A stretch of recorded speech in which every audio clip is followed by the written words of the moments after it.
kobeta biloko. Ayeboye, likambo moko s'est passé. Moutou na parce que mibali ba prépara déjà ko sangisa nzoto à partir à Moutou. Mobile de so sa kanifi mo befa kata e. Et kolongwa etete au kate kaka. Donc veut dire que mobile azara na facilité. Ya komi pesa par rapport ya mwasi a se maîtrisaka. Yango mona mwasi moko boya kufela mobile na 35 ans.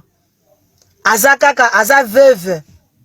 Si a comme na 80 ti 90 akufi a travailler ba mobile msoute. Mais c'est difficile pour un homme. Et pas biso basi tobeta ngo dada. Mobile pena kufa tiko na âge à 40 ans. Plaisir on a ko kitsasu elamba na miso mobile mususu e yakate e belé baza bomba se retrouver. Ba se belé ba veuve. So tali bien abanda qui veuve na yewana na âge à 39 ans, 40 ans, 45 ans. Tiens kokufa na ba 90 ans a ebipe mobile musute. Mais c'est presque impossible pour les hommes. Je dis bien, c'est presque impossible.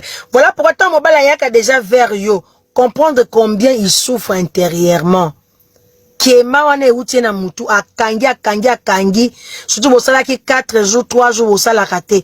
Akangi kema wana ti aye. Ata soki okomi pesa tepo. Eza bat musu tomba osangisa pa nzoto ezala ke donna. Tu donnes, je te donne.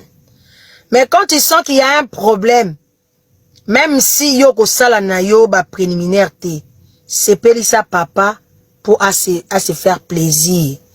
De peur que ma beyate abomi pe mutute,